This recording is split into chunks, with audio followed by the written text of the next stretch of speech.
Estrenada en 1989, Indiana Jones y la Última Cruzada lo recuperó todo. La aventura, el humor, la sensación de que en cualquier momento algo iba a salir muy mal para todos los involucrados.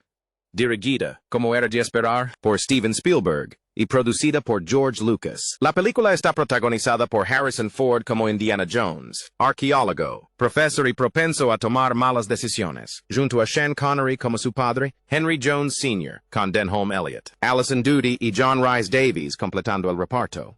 Lo que vimos en pantalla fue como si la franquicia volviera a alcanzar su máximo esplendor. Hoy, te traemos 15 datos curiosos sobre Indiana Jones en la Última Cruzada que probablemente desconocías. No te pierdas el primero, porque el artefacto más poderoso de toda la película, el objeto por el que todos los nazis de Europa estaban dispuestos a morir, fue diseñado deliberadamente para parecer algo que encontrarías en una venta de garaje por $50.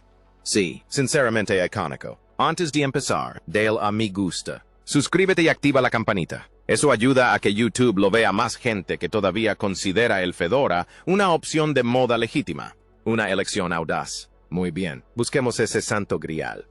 El padre de Indy apenas tenía edad para ser su padre. Sean Connery interpretó a Henry Jones padre con toda la intensidad de un hombre que había sufrido decepciones silenciosas durante décadas. Transmitía una energía muy particular en pantalla. La brecha generacional entre padre e hijo resultaba totalmente creíble. Claro, Connery tenía 58 años y Harrison Ford 46, con una diferencia de 12 años. No se trataba de padre e hijo. Eran dos hombres, una barba y una dinámica muy convincente. Para lograr esa ilusión, Connery tomó algunas decisiones deliberadas. Se deshizo de la peluca que había usado en sus películas durante años. Se inclinó con fuerza hacia el gris y se comprometió por completo a parecer un hombre que había pasado 4 décadas rodeado de manuscritos antiguos y sin paciencia para tonterías. Y funcionó, sin apuntes. Ford, aún bien afeitado y resolviendo cada problema a puñetazos, parecía de la generación más joven por defecto, lo cual, relativamente hablando, apenas era cierto. El guión hizo el resto del trabajo pesado. El constante subordinado, la arrogancia académica, las discusiones que parecían más un desahogo de 40 años de frustración acumulada que un diálogo, por fin con un respiro. Connery interpretó la desaprobación con tanta naturalidad que el público ni siquiera se detuvo a analizar la situación. Y menos mal, 12 años, barba y unas gafas redondas eliminaron por completo cualquier motivo para dudarlo. Eso es o una lección magistral de casting o la prueba de que una buena actitud puede superar casi cualquier cosa. Probablemente ambas cosas. Construyeron el templo del Grial de verdad y luego empezaron a destruirlo. El derrumbe del templo del Grial, que cierra la Última Cruzada, tiene una fuerza que rara vez se consigue con efectos especiales. La producción construyó todo y luego lo programó para que se derrumbara a voluntad, porque claro que lo hicieron. El interior era un decorado a escala real construido con un nivel de detalle propio de algo diseñado para perdurar. El equipo lo equipó con sistemas hidráulicos diseñados para desplazar físicamente el suelo, separar secciones y simular una estructura en proceso de derrumbe. Todo esto mientras las cámaras grababan y los actores actuaban en su interior. Sí, una producción cinematográfica totalmente normal. Los sistemas hidráulicos se podían reiniciar entre tomas. El equipo dedicaba unos 20 minutos a devolver todo a su posición inicial y rellenar las grietas con yeso nuevo antes de la siguiente toma. La construcción del decorado tardó 6 semanas y contaba con 24 metros de sistema hidráulico y 10 cardanes. Todo estaba diseñado específicamente para ser desarmado en Q. El decorado se diseñó para romperse y reconstruirse repetidamente hasta que cada toma saliera perfecta. La toma del Grial al caer al suelo, provocando la primera grieta, resultó demasiado difícil para el decorado a escala real y se optó por la versión en miniatura. Para los momentos más impactantes, como el abismo que se abre bajo los personajes, la producción recurrió a maquetas adicionales, pero el decorado a escala real no lo permitía. Por ello, el final se siente físicamente inestable desde el primer instante hasta el último fotograma. El entorno resulta genuinamente poco fiable porque la producción lo construyó deliberadamente de forma controlada, simulando esa inestabilidad. Una genialidad. 5 palabras que lo cambiaron todo. Hay un momento en el castillo Brunwald donde Indy y su padre están atados y Indy acaba de descubrir que Elsa trabaja para los nazis. Se vuelve hacia su padre y le hace la pregunta obvia. ¿Cómo lo supiste? La escena estaba escrita para mantener la tensión. ¿Cómo supiste que era nazi? Sean Connery tenía otras ideas. Sin previo aviso, Connery miró a Harrison Ford y pronunció 5 palabras que nadie en el set esperaba. Habla dormida.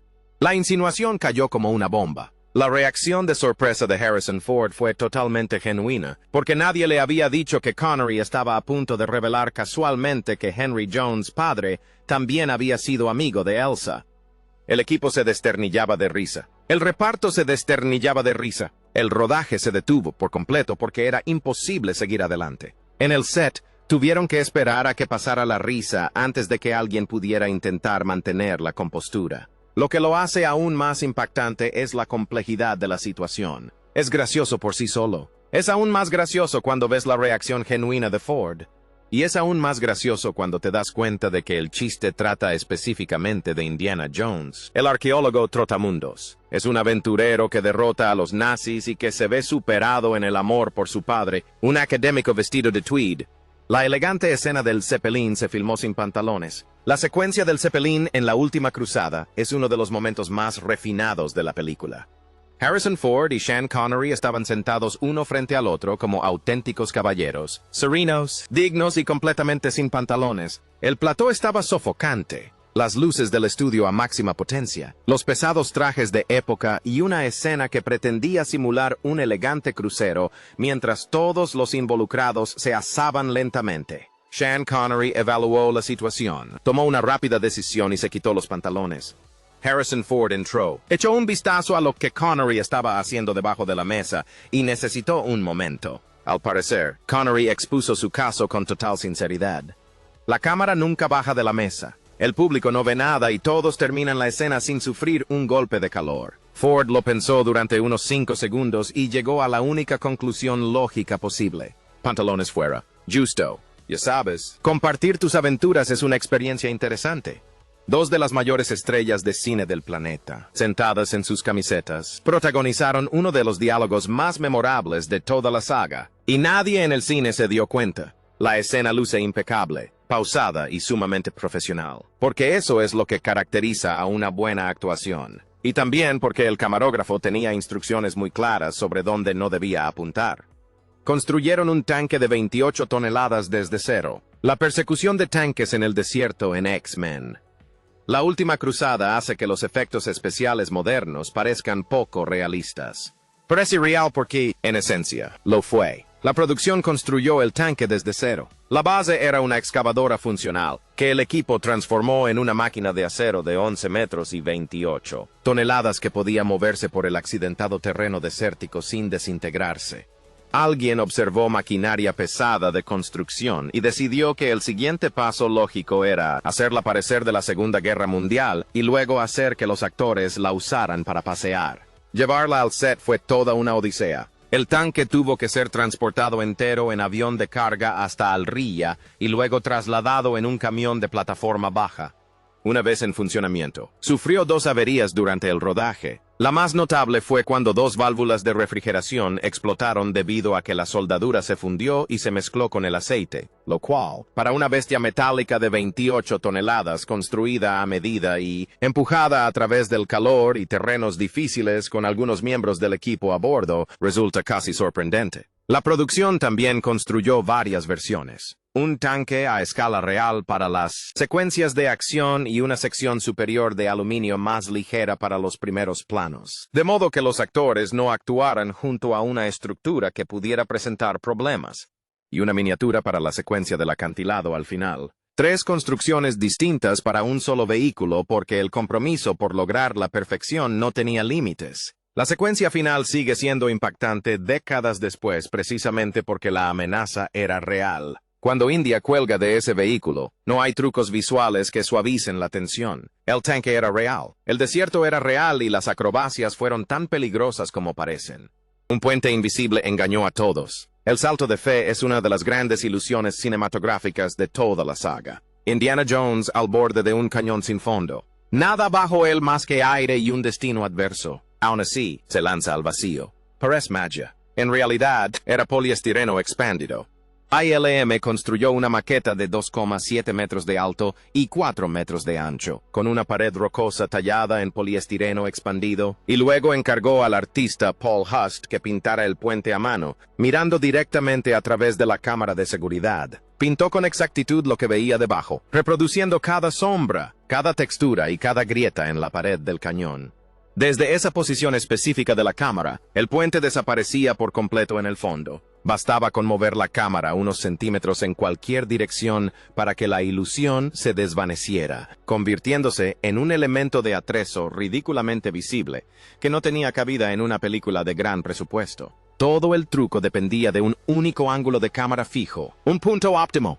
El margen de error era prácticamente nulo. El equipo de efectos especiales tenía una sola oportunidad para lograrlo, y absolutamente nadie en el set respiraba con normalidad mientras esperaban para saber si lo habían conseguido. Cuando la película finalmente cambia de ángulo para mostrar el puente al público, es un gesto deliberado. La ilusión se desmorona solo después de haber cumplido su cometido. La película esperó hasta que ya no necesitaba engañarte, antes de mostrarte exactamente cómo lo logró, lo cual es simplemente descarado, en el mejor sentido de la palabra. El castillo en llamas sonaba como si saliera de un vaso de espuma. La secuencia del castillo en La Última Cruzada tiene muchísimas cosas sucediendo. El fuego trepaba por las paredes. Los hermanos Jones estaban atados espalda con espalda. Una chimenea giratoria se convirtió, de alguna manera, en su mejor opción de escape. La chimenea giratoria era un auténtico decorado mecánico, una estructura giratoria completamente funcional construida en los estudios Elstree, en la que Ford y Connery fueron atados y girados frente a la cámara. Las fotos de producción del BFI lo confirman. Dos de las mayores estrellas de Hollywood, unidas físicamente en un elemento giratorio, filman en una habitación que se incendia a su alrededor. La secuencia del fuego se reservó deliberadamente para el final del rodaje en el castillo, una decisión que revela la confianza que el equipo tenía en que el sistema se comportaría correctamente. El fuego en sí parecía convincente, pero cómo sonaba en pantalla es otra historia. El diseñador de sonido Ben Burtt, responsable de algunos de los audios más reconocibles de la historia del cine, necesitaba el sonido adecuado para un castillo en llamas.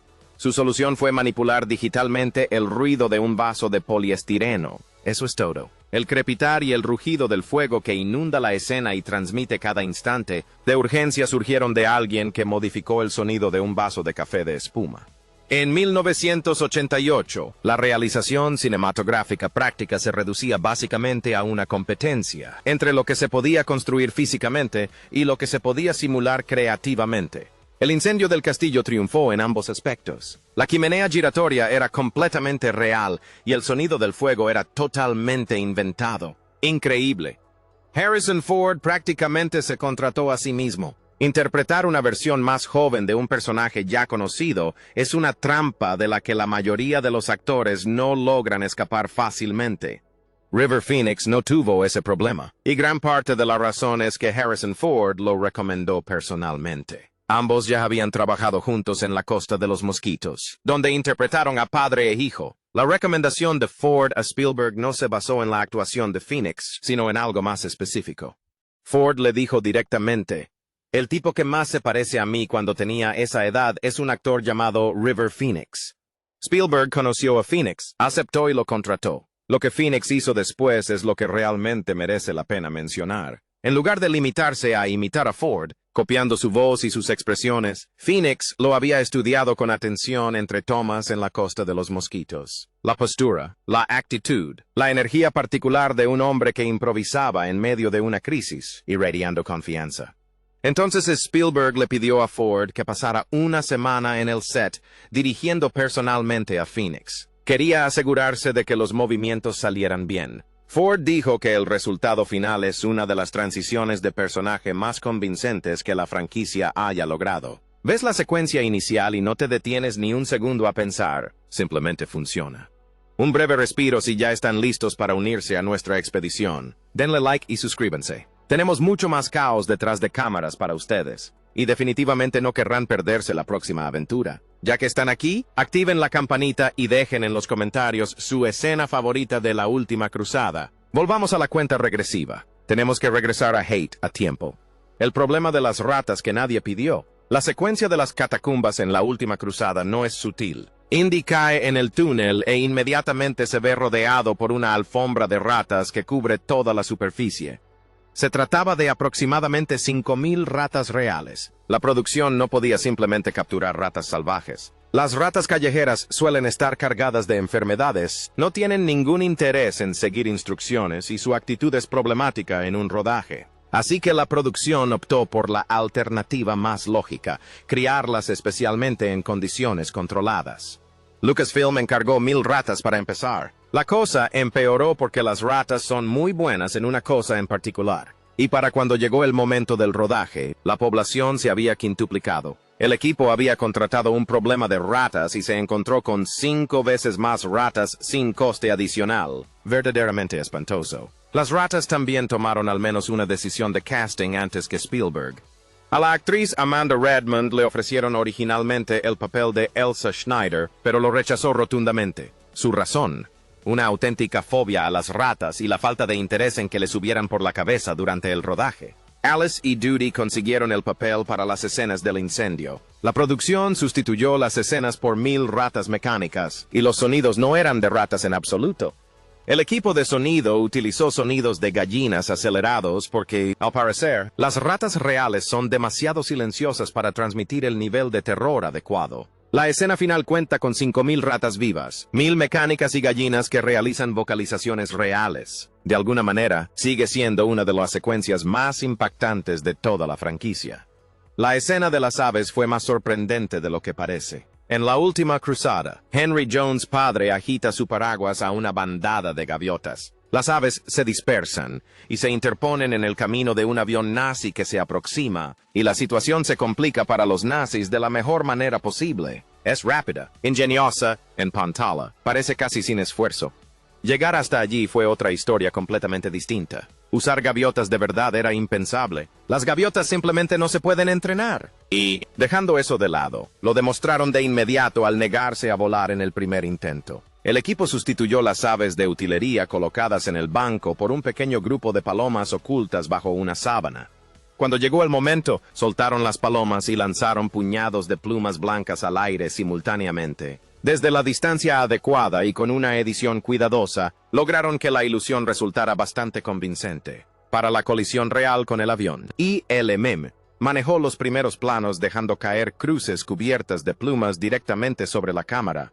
Un truco sencillo y barato que en pantalla simula el impacto de pájaros contra el cristal de la cabina. La capa de audio completa la ilusión. Los sonidos de la escena final son graznidos reales de gaviotas, superpuestos a imágenes de palomas, liberadas a la señal desde debajo de una sábana que golpea un avión representado por accesorios cubiertos de plumas lanzados hacia la lente.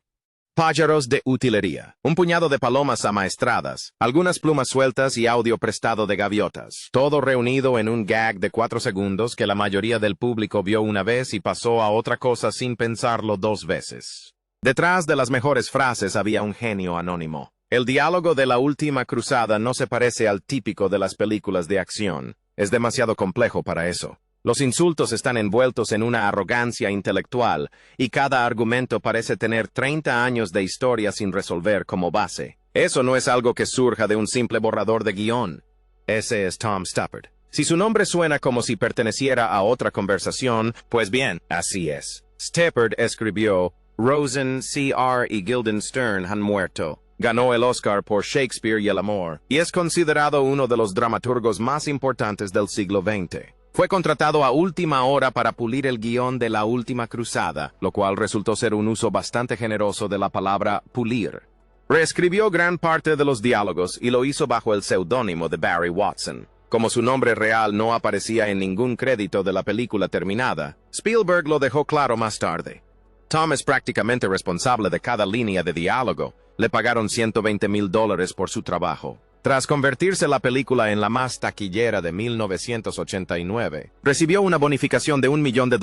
Uno de los guionistas más aclamados de la actualidad se unió discretamente a una exitosa franquicia de acción con un nombre falso. Reescribió casi todas las frases que el público aún recuerda hoy y, al marcharse, se llevó una merecida despedida. Nadie en el cine se dio cuenta.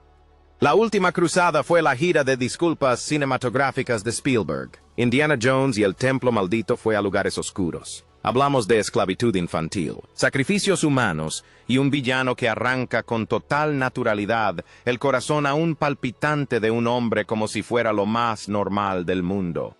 La reacción negativa fue tan fuerte que contribuyó a la creación de la clasificación PG-13 para Indiana Jones y el Templo Maldito y Gremlins, estrenadas con solo 2 semanas de diferencia ese mismo verano. Steven Spielberg lo sabía mejor que nadie. La consideró demasiado oscura, demasiado subterránea y demasiado terrorífica. Se retiró agotado creativamente y sin ningún entusiasmo por una tercera película de Indiana Jones. Le había prometido a Lucas una trilogía, así que ya estaba comprometido. Solo necesitaba una razón para volver a interesarse. El proceso no fue fácil. La primera propuesta de Lucas fue una historia sobre una mansión embrujada. Spielberg la descartó de inmediato. Demasiado parecida a una historia de Poltergeist y una idea bastante mala. Tras varios guiones y borradores, surgió una historia sobre un padre y su hijo. Eso fue lo que hizo que Spielberg volviera a la carga. La última cruzada se concibió deliberadamente como una corrección de rumbo, un regreso a la energía más ligera y aventurera de En busca del arca perdida. Los nazis volvieron. Los viajes por el mundo volvieron. La sensación de que nadie iba a presenciar algo profundamente traumático volvió con ellos. La última cruzada fue el botón de reinicio de Spielberg, y funcionó. Se arregló la corbata y dijo, de acuerdo, hagamos como si eso no hubiera pasado. Esta película convirtió un lugar real en un destino imprescindible de la noche a la mañana. El tesoro de Petra, en Jordania, llevaba en pie en ese cañón unos 2000 años antes de que Indiana Jones llegara hasta allí. Los arqueólogos lo sabían. Los viajeros experimentados lo sabían. En 1989, el espectador promedio no tenía ni idea de su existencia. Luego, la última cruzada llegó a los cines y eso cambió casi de inmediato. La escena de la revelación es una de las mejores tomas de exteriores de su época. La cámara sigue a Indy a través de un estrecho corredor de cañón y, de repente, la fachada se abre. Una estructura enorme y elaboradamente tallada que brilla bajo el sol del desierto, como si hubiera estado esperando específicamente a ser descubierta por alguien a caballo. Spielberg lo presentó como la entrada al lugar más importante de la Tierra, lo cual, en el contexto de la película, era esencialmente cierto. El público salía de los cines y se dirigía directamente a las agencias de viajes. Antes de la película, solo unos pocos miles de visitantes viajaban a Petra cada año. Esa cifra ha aumentado desde entonces hasta alcanzar casi 1 millón de visitantes anuales. El sitio finalmente se ganó un lugar en la lista de las nuevas 7 maravillas del mundo, un reconocimiento que se debe, al menos en parte, a Harrison Ford, quien llegó a caballo con una actitud decidida. La producción obtuvo acceso gracias a la familia real jordana, y el rey Hussein y la reina Nure recibieron al elenco y al equipo como invitados personales. La reina a veces llevaba a Spielberg a los lugares de rodaje. El rey prestó a la producción los 4 caballos utilizados para las escenas del templo de Petra, un gesto generoso que acabó funcionando como la campaña turística más eficaz que el país nunca tuvo que pagar. A día de hoy, los visitantes llegan a Petra y la llaman el templo de Indiana Jones. Técnicamente es una tumba. A nadie le importa demasiado. Y, sinceramente, ¿quién puede culparlos? La despedida más rentable de la historia de Hollywood, hasta que dejó de serlo. Cuando la última cruzada llegó a los cines en 1989, Spielberg y Lucas se dieron la mano para sellar el acuerdo. Este fue el final. Indy se despidió con honores. La trilogía estaba completa. Nadie necesitaba retomarla. Y durante 19 años, nadie lo hizo. Luego, a principios de la década de 2000, Hollywood revisó sus proyectos en desarrollo, entró en pánico y recurrió al polvoriento archivo de franquicias queridas que no se habían tocado en décadas. Rocky regresó en 2006. Sylvester Stallone volvió a ponerse los guantes tras 16 años de ausencia y logró una película realmente decente que nadie esperaba. Duro de Matar regresó en 2007, 12 años después de la anterior, y recaudó más de $380 millones en todo el mundo. Star Wars ya había impulsado esta tendencia con las precuelas en 1999. El mensaje era claro. El público acudiría sin dudarlo a ver aquello que ya amaba, siempre y cuando no lo arruinaran por completo. Indiana Jones presenció todo esto, dejó su café y dijo, «Sujétame el sombrero». El reino de la calavera de cristal llegó en 2008, 19 años después de la despedida, y recaudó casi $790 millones en todo el mundo. Los críticos tenían opiniones. El público tenía opiniones. Había cráneos alienígenas involucrados. Un refrigerador y una conversación que no tendremos hoy. Probablemente sea lo mejor. Luego llegó 2023. Dial of Destiny. Harrison Ford a los 80. One More Ride, un presupuesto de producción de casi $300 millones, que se disparó a más de 400 millones, una vez que se tuvieron en cuenta todos los costos, y una recaudación mundial de poco más de 384 millones.